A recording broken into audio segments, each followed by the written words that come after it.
Hello, and welcome to the Wirecast, the video podcast of Wiregrass, Georgia Technical College.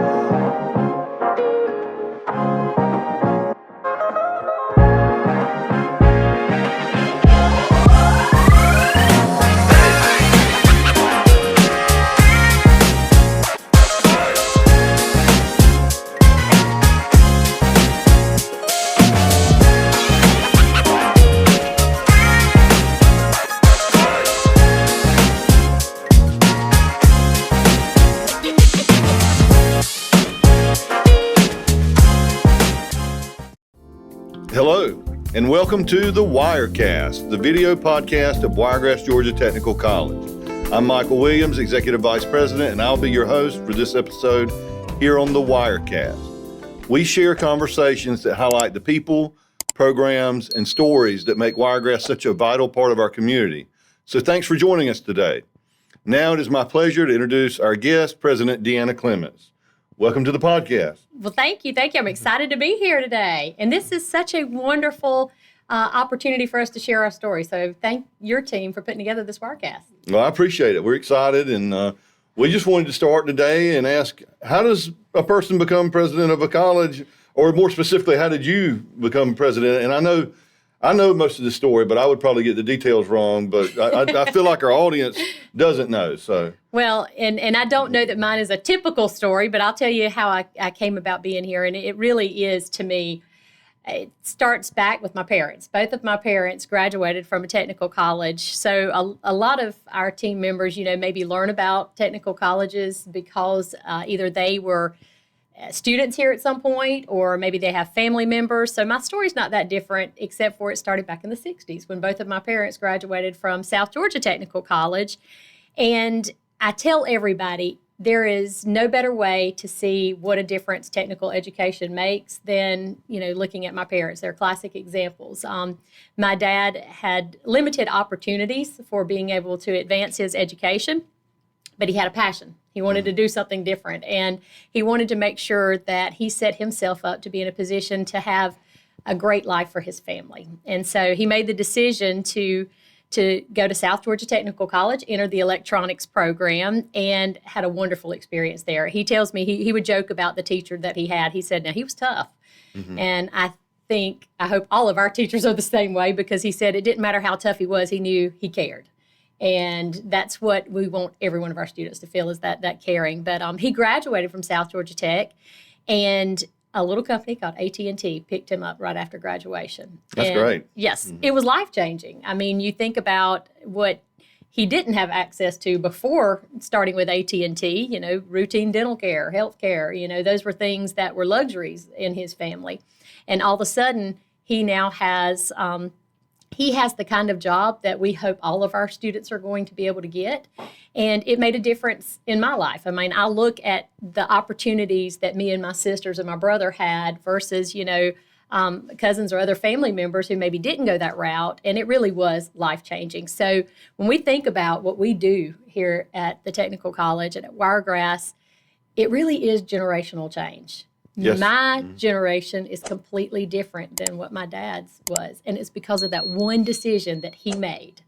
And so, I bought into technical education very early because I saw the difference that it made with my own life. And what AT&T store would that have been? Like, how did he get connected with AT&T? I really don't know how they heard about him. But what he did was, the towers that are located all throughout South Georgia, that bounce signals around. He was responsible for maintaining those towers and making sure that they were up to date and all. He actually went on. It was a really neat story. I tell you, he was an innovator way before his time. But he started inventing a product. He called it the bee control, but it's what automated turning those towers on and off, the lights on them, because you had to worry about airplanes and helicopters and things like that hitting them. And it was a manual process. And so he came up with this device called the bee control that would turn those lights on and off. Now, technology now, we're going, oh, well, haven't they always had that? But no. Back at the time, they did. Back at that time, they did not have that. So it was he was able to sell quite a number of those devices to the towers. But that's what he did. He worked at those substations for AT&T and if you ask me the details of what his day-to-day job was, I really don't know, but it was something dealing with electronics. But you knew how to pull cable and things like that, right? Did he teach you that? He did. He went on to buy a Radio Shack. You remember Radio Shacks? I remember Radio Shack, yeah. Some of our audience probably does. Yes. So he went on to buy a Radio Shack whenever I was probably, 11 or 12. And so I grew up in a Radio Shack environment where, he was installing security systems, telecommunication systems, your phone systems, things such as that. I remember selling my first key system, one of those, larger phone systems for businesses when I was probably 18. Mm-hmm. And it was to a company right up the road in Tifton. And we ran miles and miles of fiber. So that's how I got my start in computers also. I went on to get my degree in computer information systems and just had a wonderful time. Loved that kind of technology and things. And that's when I started teaching at South Georgia Technical College, where my parents graduated from, as a matter of fact. It was really wonderful to me to be able to share the excitement that I had around technology and how it could be, so life-changing for those students. And missed the classroom a lot, too. That's one thing I had to give up, to move into administration. But I absolutely loved being able to teach in the classroom and see those aha moments that a student had whenever they finally grasped something that you were trying to get them to learn about. Well, you probably didn't see that path to being a teacher initially, though. You thought you were probably going to follow in his footsteps in some way. I really did. I actually had bought a Radio Shack as well, and but that was also about the time that Radio Shacks were starting to struggle a little bit, competing with your big box businesses, and so we decided to go ahead and get out of that business, and we sold it, and happy to say it is still thriving, though. Oh, really? That yes. Radio Shack's still in? That's like that Blockbuster video up in Alaska. It's no longer called Radio Shack, but it's still kept in business, and I love the fact that it still serves the community that it was in. But at that point, I decided that full-time teaching was what I really wanted to do. And you're right, it's something you kind of fall into. And it's an interesting story because the vice president of the Cordell campus of South Georgia Technical College came into the Radio Shack that I had. That's where my business was at. And we were just talking, having a conversation, and I was able to help her and the person who she came in with. Well, about an hour later, I get a phone call, and Miss Suzanne Harper, and she said, "DeAnnia, are you interested at all in teaching?" And I said, "I may be. What did you have in mind?" And she told me, and it was working through their economic development department, teaching. I'm going to date myself when I start talking about the programs. That's always a scary thing, but it was teaching programs like Quattro Pro and Lotus Notes to a company now Norboard, and they wanted to make sure that all of their employees had that training.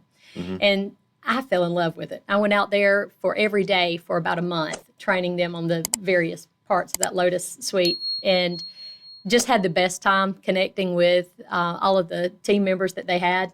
And that's when I really started recognizing the fact that I love teaching.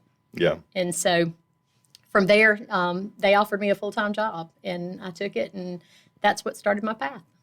Wow. Does Lotus translate at all today? Is there any, does that help you at all with, HTML or? No, and it's really, that's the version of Microsoft Word and Excel, that's the Microsoft version is the Excel and the Word and Access. That was the same software. It was just a different company that was making it at that time. So it really is no different than any other spreadsheet or database or, software system, just a different company. So once you know one of them, then you kind of know how to train on all of them. My first computer was like a Tandy 64K, and it ran off MS-DOS. Yes, and that came from Radio Shack. Yeah, absolutely. It was bought at Radio Shack, 100%. But I remember I would get little magazines that would come to the house. I was 10 years old, but then they would have programs, and, Yes. and you'd have to type it in there, cumbersome. It'd take forever. And then it would do something very simple. Like it wouldn't Right, be change the color of the screen. Yeah. But it took hundreds of lines of code to make that happen. It was exciting, when you think about technology and how it has advanced so much. And look at the artificial intelligence that we have now, AI applications, and how it's really making jobs a whole lot easier. So our students will have a different experience than what I had when I was growing up and how I learned.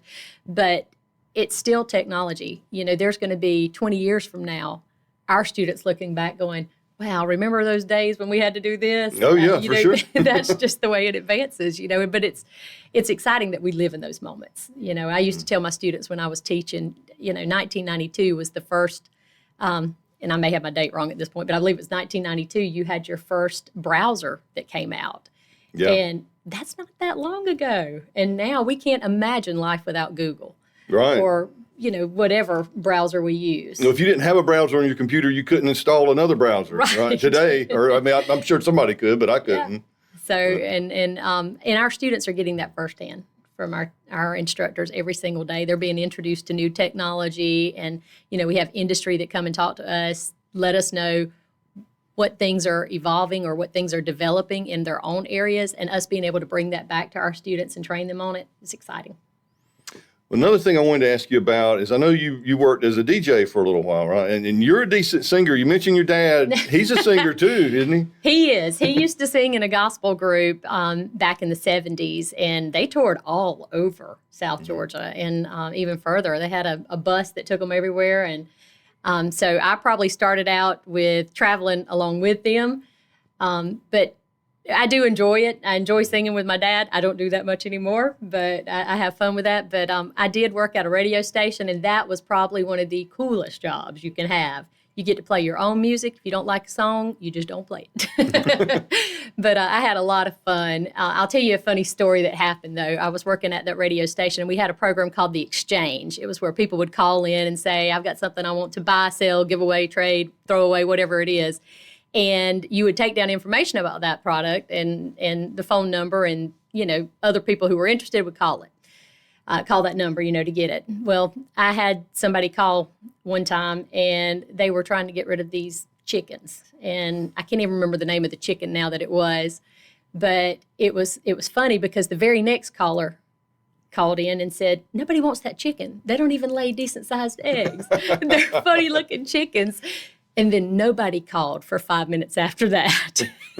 You're talking about the longest amount of talking you have to do on the radio, a 5-minute stretch with no phone calls coming in. I had already repeated every item that had been called in for the last hour, but it was a lot of fun. And I learned a lot through working at that radio station, a lot about interacting with people and being able to, to fill in moments of silence. Well, I thought about that the other day because I had forgotten that.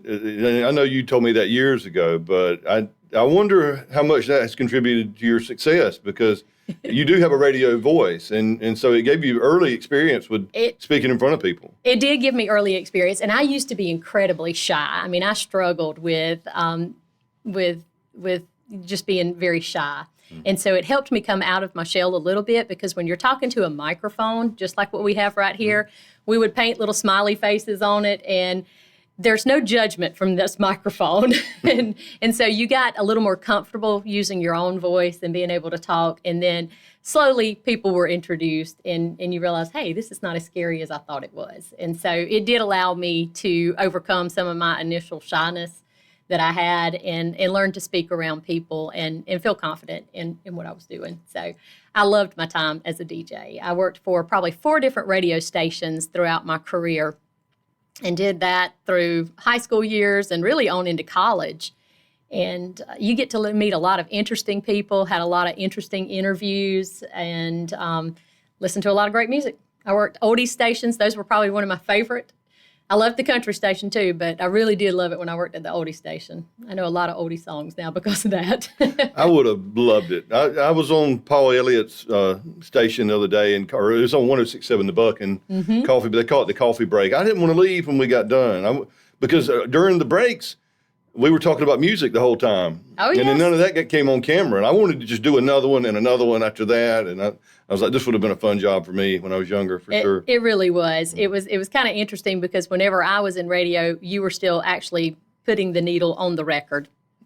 By the time I left radio, it had all switched to satellite. So you were pressing buttons and everything was coming through satellite feed versus having the old record player with the needle. And so it had changed as well. Again, technology, it advances. It continues to advance. Well, and you had to do the weather on there too, right? I did. You could always feel safe with weather in South Georgia. It's going to be, partly sunny. That was my way of saying nobody really knows. It's South Georgia. It's probably going to rain a little in the afternoon. It's going to get hot, no doubt. Pop-up shower. Pop-up showers. I'd say that all the time. We're going to have pop-up showers. It's going to be partly sunny. I felt like I was covered if I used that. Well, what year, and it had to be close to when I came, but what year did you come to Wiregrass? I started at Wiregrass, and I really was loved the time that I had at South Georgia Technical College. I spent 7 years there, but an opportunity came up to come to East Central Tech, and that's my hometown, Fitzgerald. So I really wanted to get closer to home, and so that was in 2005. Yeah, so the year before me then. Yeah. Right. So I've been here for 20 years, East Central Tech, and then part of the merger with Valdosta Tech when we became Wiregrass. And it has been such a great opportunity being able to reconnect with people that I grew up with in Fitzgerald and Coffee and the surrounding areas. And then just the merger. I mean, I graduated from Valdosta State University, so I felt like Valdosta was a second home anyway. But being able to come back here and really start working with the business and industry in Valdosta, it's been great. At what point did you know you wanted to go into administration, or did you ever dream as an instructor in 2005 that you'd be president of the college in less than 20 years? Never. In fact, I didn't even dream I would in 2021 when that opportunity came up. It wasn't ever on my radar. What I did know is that I enjoyed teaching, but I also knew that I wanted to be able to work on bringing in new programs. I wanted to be able to get out in the community more. And in order to do that, administration was the route that I needed to take. So I remember applying for the dean's position and didn't get the dean's position the first time I applied, but I saw that as a growth opportunity. There were things that I needed to learn. And so I made it a point to let me go out and try to learn what will make me a better candidate the next time. So the next time an opportunity came open for a dean's position, I was hired and selected. Ironically, we had a similar conversation this morning. Yes, yeah, we did, and it really was a lot of fun being in that dean's role because you get to work with all the different instructors and being able to work on program development. Thinking with industry, they've got a new technology that's coming in, so making sure that we have a program that's going to be relevant for those students who are graduating in that area, and then bringing that and putting a budget in place, finding qualified instructors for it, advertising, and marketing that program. That really was exciting to me, and that's probably where I thought I would just remain as a dean. That's about the height of my ambition too. I was like, if you're McDean, and they are the workhorses of the college for sure. They really are. They work so incredibly hard, and we've got some amazing deans here, but. And then, inevitably other opportunities will come up, and so I remember applying for the vice president for academic affairs, and I thought, well, this is just really an expansion of what I'm doing already. Now I just get to work with more programs, more areas, add some additional programs that I hadn't previously worked with, and so that was really exciting. But never did I imagine myself as president, but it has been an amazing 4 years. Well, I'm sure you've. I was thinking about it the other day. The face of the college is going to undergo tremendous change. It already has to some degree, but it's going to continue to undergo tremendous change under your leadership because even Mark Hall, you were already president then, right? Or interim anyway. I was interim whenever we opened Mark Hall, and but it had already, it was already in the process. I had been able to work with it as vice president. And of course, our previous president, Dr. Tina Anderson, had a big role in having Mark Hall open, and she did a wonderful job with that. So some of the things that I am excited about, we opened up a CDL and diesel building on the Douglas campus. That was exciting. Being able to write a grant and work on a grant for the Economic Development Authority to open up a CDL backing pad on our Ben Hill campus, that's going to be awesome. And then just this year, we're going to be breaking ground on a CDL and logistics transportation building here on the Valdosta campus. So you're right. I mean, the face of the college really is changing, and it will continue to change because there's going to always be more need for programs that we have here at Wiregrass. Programs like logistics, advanced manufacturing, programs where, we've got more with culinary and barbering and cosmetology, cybersecurity. Wow, at the growth we've had in that area. Yeah. So as we see all of these programs continue to pick up and more students coming to our campuses, that means more buildings. That means the need for, growth. And it's just a good time to be in technical education. It is. It's a good time to be at Wiregrass. It's a great time to be at Wiregrass. I feel like you hit a home run. Like you slid in and got Mark Hall, and then you've got 2 more guaranteed. Yes. And we've got other capital outlay projects, so you may save even more. That's exactly right. I mean, 2 of our capital outlay projects right now that I'm seeing is a potential welding building for the Coffee campus because we've had so much of a need for welders in that area. And then, a lot of it will be renovating our current spaces. We've got some buildings on the Valdosta campus in the 1960s, even on our Ben Hill campus in the 1960s, from the start of when the technical college was opened up. And so we certainly don't want to tear down. Those are some great buildings. Boy, they were built well. Yeah, they were. They are still here, and they still Cinder function blocks. very well. That's right. You're not going to be able to hurt those buildings. But we do want to update them, to put some of the newer technology that is in place now, and to bring in LED lighting, to just give them a fresher look. And so we'll see a lot of renovations on those spaces in the years to come. Absolutely. And that's one of the things that we've really been working on. Part of our strategic plan and even part of our master's facility plan is asking ourselves, where do we see the college in 20 years? Where do we want it to be? And making sure that we're planning now for that so we can leave it better than what we found it. And I think that should be the goal of every leader, is to be able to build on the successes that our past administration has had, because they have been very successful. I mean, look at where this college has come. Look at the number of graduates that we've produced under presidents that were doing an amazing job way before I stepped into this role, and being able to build on those successes and carry it even further, because look at the communities we're serving. They're continuing to grow as well. That's right. And so we've got to make sure that we're staying current with their needs. Well, that's kind of the beauty of working for a technical college.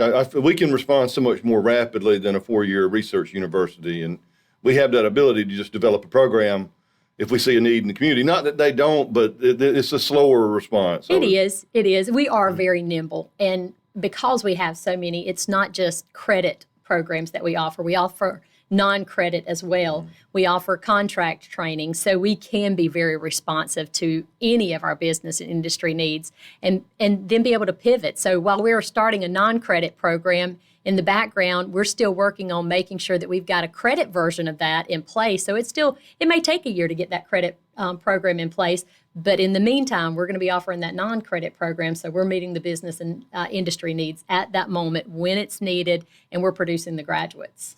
Well, that was the refreshing thing about moving into economic development for me, because I had been a dean for many years, and we'd have an idea for a new program, and it minimum 2 years, I would say, to get it approved by SACS and, TCSG, everybody, do a needs assessment. And then I just loved a company asking for something. And I said, sure, we'll be out there tomorrow. What, you want us to be there at 9 a.m.? And y'all done a great job with that, too. I mean, and that's one of the things that I know when we look at our scorecard, how are we doing as a technical college, and being able to see we're hitting our markers because of we've got some amazing vice presidents. We've got some amazing team leaders. We've just got an amazing group out here that believes in the mission of the college, and they know that it takes everybody putting in maximum effort to be able to accomplish that mission of workforce development. And that's what we should be about, is putting people to work, giving them opportunities just like my dad had, an opportunity to create a better life, not only for himself, but for his family. And he, we were only a thought at that time, but I'm thankful that he was thinking of the future and thinking about what he wanted to do for himself, because, I sit in a much better position than I would have if he hadn't have chose to go to a technical college. Absolutely. Well, I want to circle back and ask you a little bit about your hobbies, and our fake audience, or our cyber audience is one audience. We've got some people in this room who also wanted me to ask you about Fortnite. Is it a myth? I know I wrote a song about it one time, or me and ChatGPT did. But do you really? Are you a gamer? No? I am a gamer. I am. I have Fortnite on my cell phone right now. If there's ever a spare moment in my day, I will play it, and not even ashamed of it. I absolutely love it. That's the computer geek in me still. And I love it. I love playing games. I also I have one child.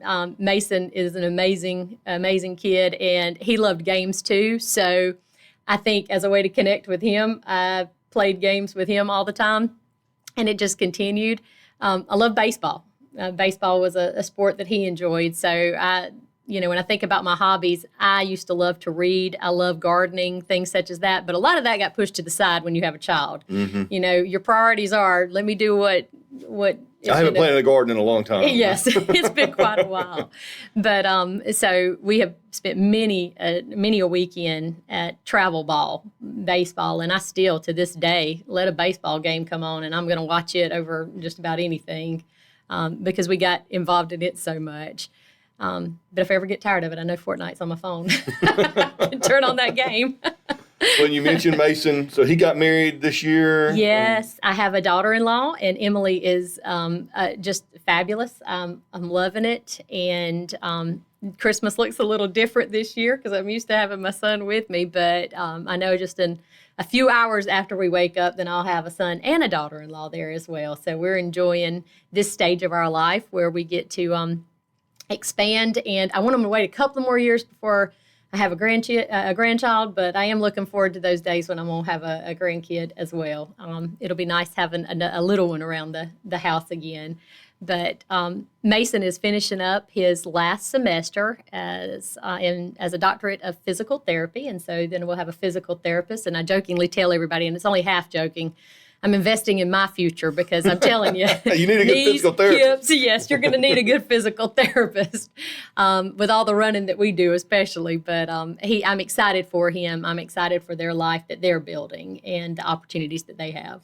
When he took Wiregrass classes as a high school student. He did. In fact, 36 hours of classes, and that really, really did help him a lot. Whenever he went to Georgia Southern, which is where they had the Doctorate of Physical Therapy program, they accepted every one of the credits, which we knew they would, because we've got some wonderful agreements with all of our partners and USG. System-wide with the USG schools. So every one of his credits were accepted. He was able to go into that Doctorate of Physical Therapy program ahead because he had, you think about it, 36 hours, that's a little over a year of credit. And so I was also happy because that saved Mama a whole lot of money. Yeah, that's free. That's free money. That is. He reminds me of that, too, that he saved me money. And so, therefore, I should be able to spend more on something else. I just laughed. But he is a good kid, and I'm thankful that he had the opportunity to take those dual enrollment classes. And I'd tell anybody, if you're not, if you don't know about it, ask us about it. We'll be glad to tell you about it. But everybody should be taking advantage of dual enrollment. That's money that the state of Georgia, our legislators, have invested to make sure that we've got a workforce to continue to attract business and industry to Georgia. And if you look at, 11 years now running as the best state to do business? Yeah, maybe 12 this year. 12, is it 12 this year? So it's because of programs like, Quick Start, which operates under the Technical College System of Georgia, and programs like our dual enrollment where we're able to go ahead and educate a workforce to where we can attract business and industry to our area. So I think it's very important for parents to ask questions about dual enrollment and make sure that their child has got an opportunity to take those classes. And it can be your core classes, your English and math, to give them an opportunity to get ahead.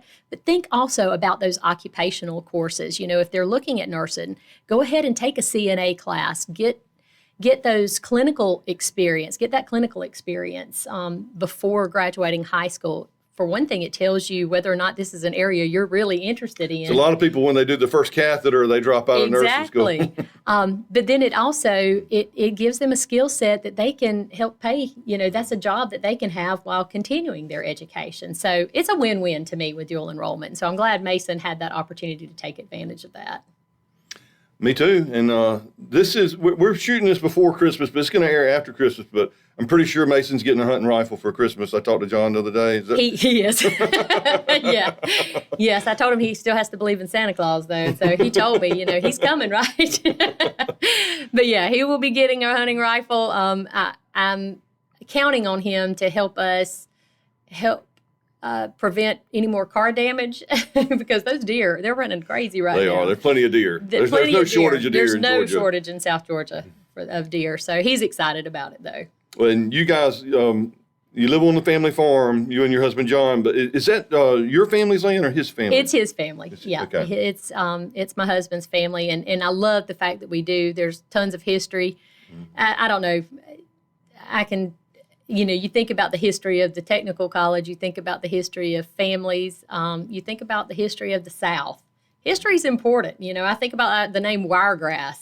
Mm-hmm. It's rooted in the history of this area. And so I love history. I love the fact that we're very connected to our families. To me, it's very similar to how we're very connected to the service area. We've got 11 counties, each one of them unique, each one of them wonderful, and that's part of our family. You can't be from the South without going one county over and having cousins that are living there. You know, that's the way it is in the South. But I do love that, and I love the fact that we continue to place roots in South Georgia. Well, and I was an advocate for that name for that reason, but a lot of people kind of didn't like it. But the alternatives were like Pine Barrens Region, Pine Barrens College. I think we picked the right name. I think Wiregrass was one of the coolest names we could have, and I've heard many people in our service area talk about how unique it is, and some of them felt the same way and advocated for that name Wiregrass. And I love the fact that we have a name that kind of symbolizes exactly what the South is about.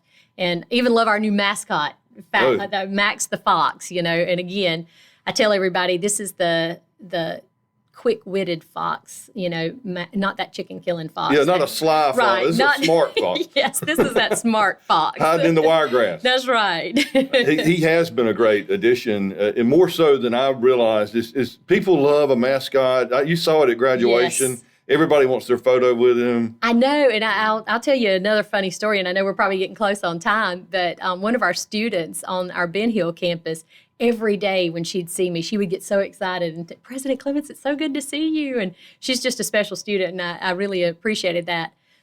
And it was that way every day until Max the Fox came. When Max came, it was, hey, President Clements, have you seen Max lately? And so I had to think. You're not the celebrity anymore. Max the Fox was the celebrity whenever he was added. So, but I am excited that our students really have been able to get behind having Max and, having the request from the daycares. I just love the fact that he's bringing the message that technical education is a first choice for many students, and the careers out there that are the high demand, high skill, high wage careers are all involved in technical education. And so Max is able to bring that message to the young right on up. And so that's exciting to be able to have him here with us.